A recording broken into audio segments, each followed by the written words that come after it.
So the Oscars were this last Sunday. Did they actually get the winners right this year?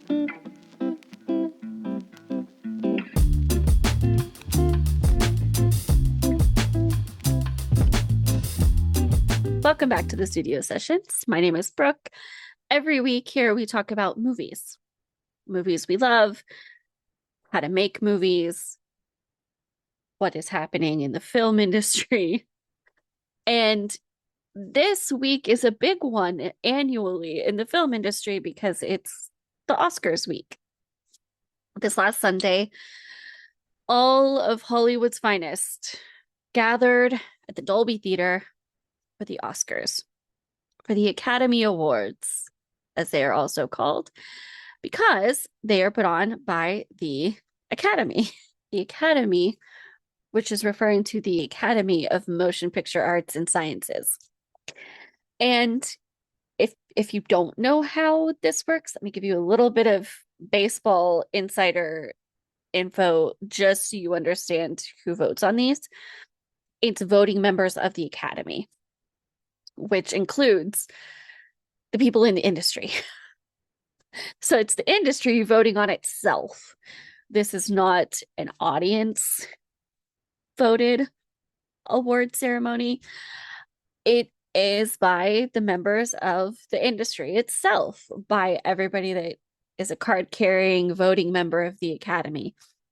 And so that's always helpful to keep in mind. But it also gives you context for what the feeling in the room may be. Like they all voted on each other's projects, right? So there's that. The Oscars over the last several years has not only declined in viewership, but also honestly just seemed a little disconnected from the audience itself. And I was hopeful this year might be a little bit different. And I'm going to share why I think it was, why there was some shifting that I don't think ran away from what it had been trying to do with becoming more global, more international, right? It's not just LA and Hollywood that are involved anymore. It's also more of a global membership. And also, what it did that kind of brings it more in line with what we were actually seeing when we look at box office numbers, which is our best tell for how the average moviegoer was responding. And I think in particular, the top categories are what we're going to look at just to see. Before we get there, just a few initial reactions. I thought the music performances were actually extremely relevant and good choices. I think those were good choices for the scope of the award ceremony, like kind of the theme of the night. I don't know if there was too much I would say was super surprising about the night as far as who won. There are some notable things that happened, like the first woman cinematographer to win.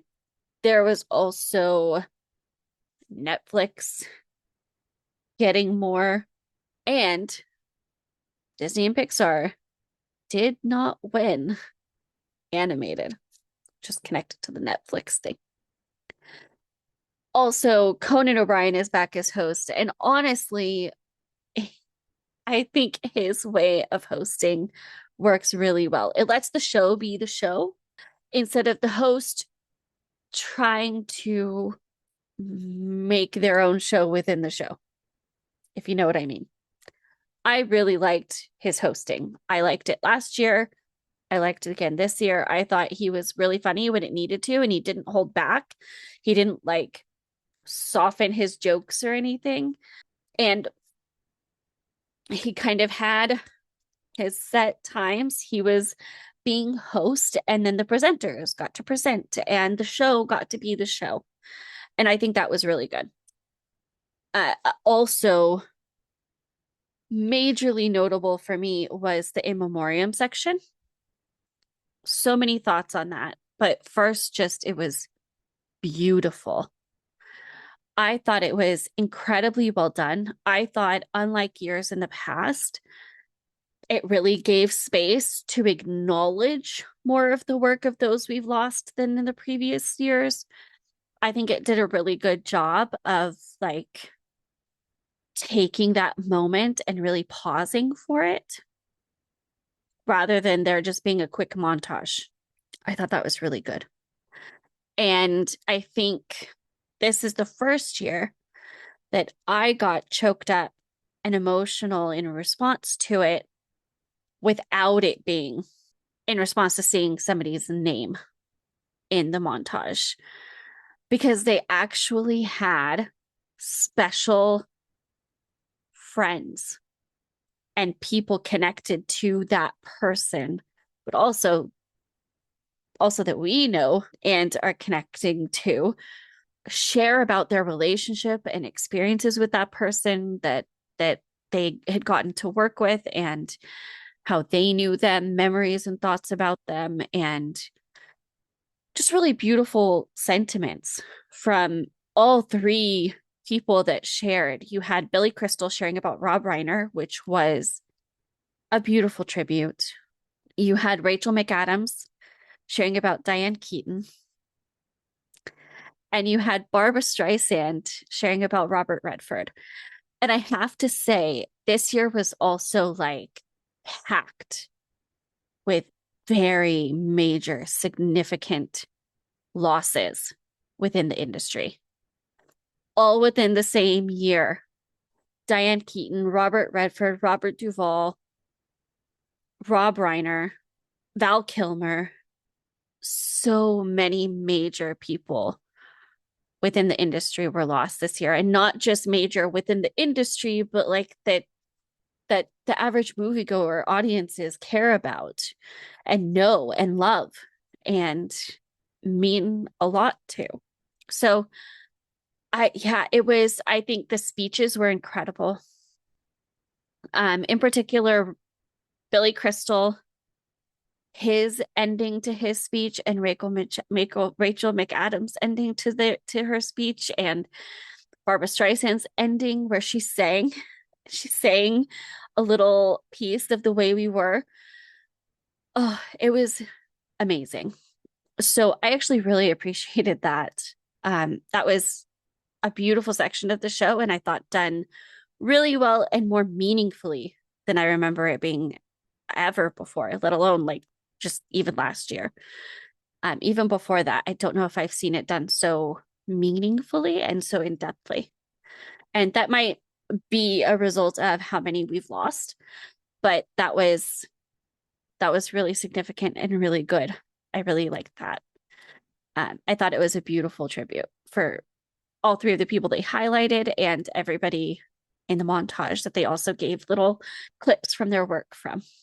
So yeah, I really liked that section of the show. I also did really appreciate the opening where it was like this epic long scene of Conan O'Brien in character going through all of these different sections of the movies that were nominated for the year. That was a really cool intro. And I also really loved the bridesmaid reunion. I thought it was a fun, light, but also very appreciated moment from the audience. It wasn't nobody was really interested in this, but okay, everybody loves the bridesmaid movie, and I think people were really excited about the anniversary of it, and those actresses are all ones we love to see together. And I think it was a really fun way. I do think them being put in the section for the music and sound was interesting. They had some funny bits within that, but I just thought that was an interesting pick to have them in. Like have that be the section that was put in and context over was interesting, but overall, I loved it. They were hilarious as always, and I love them together. It just worked for me. It was great. And yeah, overall, I thought it was a really good show. It was long, 3.5 hours, but I also think they took the time they needed to for different aspects of it. And I don't know that there was a ton of wasted moments, to be honest. So I do think it was used well overall. So yeah, those are my general thoughts.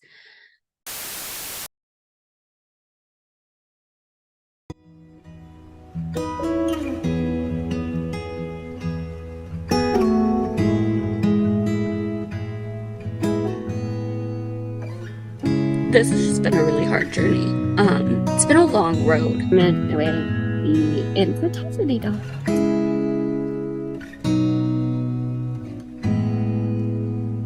It's been a really long road of obstacles and delays, and it's been hard.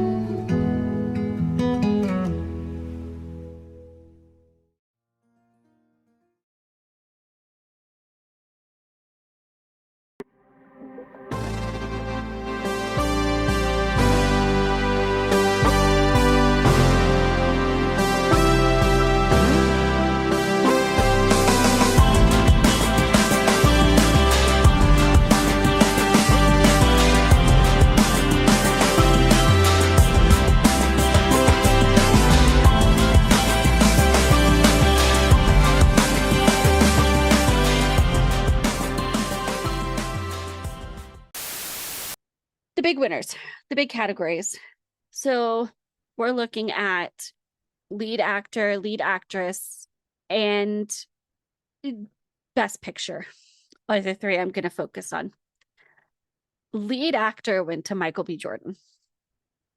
And this is where I feel like they really got it as far as where audiences were, because Sinners was huge. And I think everybody was wanting Michael B. Jordan to win.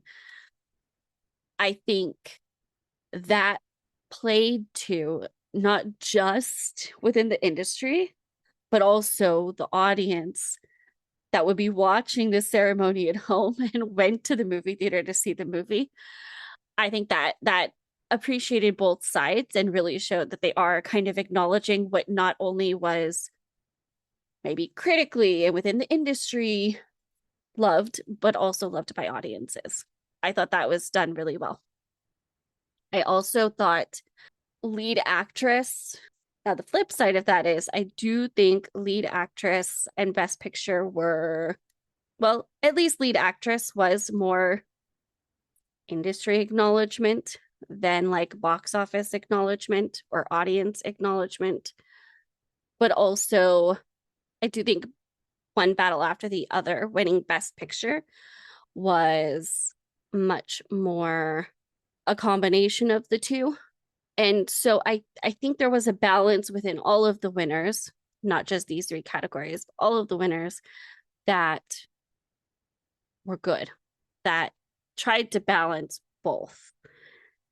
You had a lot of Sinners winning. You had a lot of one battle after another winning. And then you had K-pop Demon Hunters winning animated. And that was really incredible. They beat Zootopia 2. And I think that was probably fair considering how big of a deal K-pop Demon Hunters was. I thought that was another one where it was both probably industry and audience insight into that. It kind of showed both sides appreciating it or acknowledged both sides appreciating it. And I thought that made sense. It is kind of indicative of the Academy trying to gain their footing again with straddling that line between the industry and the audiences and trying to meet the two and connect the two enough to have the Oscars do good with numbers and be relevant and be something people care about, just your average moviegoer. The Oscars used to be really easy for that to be the case. And slowly it's gotten farther away from that. And so I do think some of these were very indicative of them trying to straddle that line and find their footing with that again. And I honestly thought it was a really fair and good balance for the most part. And I think it'll be interesting to see how things continue to shift as they get into like streaming exclusively on YouTube in 2029. That's only 2 more ceremonies away before it'll be on YouTube. And I will be interested to see by the time it gets to YouTube what that looks like. Because YouTube is a whole nother thing. And this is where the question of do the Oscars still matter can kind of get more of an answer of like, is it still relevant for somebody not in the industry? I think this year showed a little bit more about why possibly yes. The In Memoriam alone, I think, showed it. And I do think some of the winners gave a little more acknowledgement to audiences that not everybody watching was going, I haven't seen half these movies. There was a little bit more, oh yeah, I saw that. Or I know it enough to feel connected to it. I think that was a little better this year. They're creeping more towards a easier to follow for your average moviegoer programming. And I think that that is what will get them to staying relevant and mattering and people caring enough to tune in. So some of the interesting trends I saw with the winners were very, very acknowledging of careers. So you have Paul Thomas Anderson, who has a decades-long career as a director and filmmaker, and he won Best Director. And so you had some career acknowledgments, I would say. And I think that's a big deal. I also did think there was some funny parts with the presenters, not just the bridesmaids cast, but also there was a really funny moment with Anne Hathaway and Anna Wintour that acknowledged Devil Wears Prada. I thought that was fitting, and I saw the promo for the movie and that was funny. I appreciated that. It also got a little meta when Adrian Brody presented and made jokes about his speech last year. That was a little, I think, a funny way of being a little self-referential, and I appreciated that. Conan's jokes were, for the most part, really well done. I thought they were fitting. I thought they weren't afraid, as he usually isn't, to just kind of make fun of everyone, not hold back, make really timely comments, really, really timely comments, especially with like the Timothée Chalamet jokes about ballet. It was really good. So I thought overall just the programming and everything was really well done. The Sinner's song and Golden from K-pop Demon Hunters I thought was a really good choice to have as the musical performances. Thought it made sense and I appreciated it. So I think they increased the programming really well too. I thought they had tightened it a lot last year also. But then this year was even more so a lot of good programming choices. And I think this year was longer, which can sometimes lead to more dead time where it's kind of like you don't feel like much is happening or excitement or anything. But I didn't feel like there was much dead space. Now, they did add a category this year. They added casting for casting directors. So I know that added to time for the ceremony. I think that's a valid award to give, though. So I appreciate that that's added. Overall, I liked that. I liked a lot of the programming decisions they made. Now, after this ceremony, what movies do I think will be remembered from it? I still think it's going to be the same ones we've been talking about. I think the ones that are going to be mostly remembered are Sinners and One Battle After Another. Those are the big ones that were talked about going into this. I guess Marty Supreme and all of those were as well, but those have had so much more time being talked about that I think that's going to be lasting. I think those are still going to be the two biggest ones we talk about, especially because they got two of the top categories. So I still think the two movies that people will walk away from this Oscars talking about, thinking about, remembering are going to be K-pop Demon Hunters for sure, still, Sinners, and One Battle After Another. And I think those are all valid movies for that. Now, I would love to hear, do the Oscars still matter to you? Do you still care about what goes on in the Oscars ceremony? I like to stay up on things, so it matters to me. I'm interested in the industry side of it.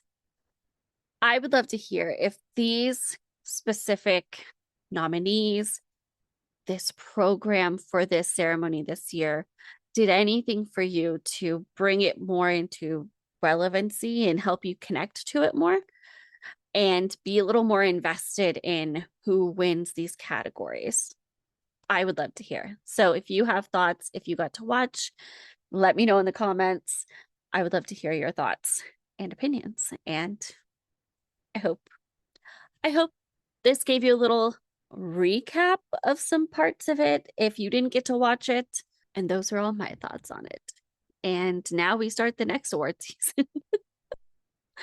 So we'll see what this year's movies have in store for us. I hope you enjoyed this. If you did, give it a thumbs up. Make sure you're subscribed. And I will talk to you guys again next week. Bye. The Studio Sessions is a Butterfly Entertainment production. You can keep up with all of our podcasts, YouTube videos, films, and other projects on our Instagram page. We are at Butterfly Entertainment Group. Thanks for listening.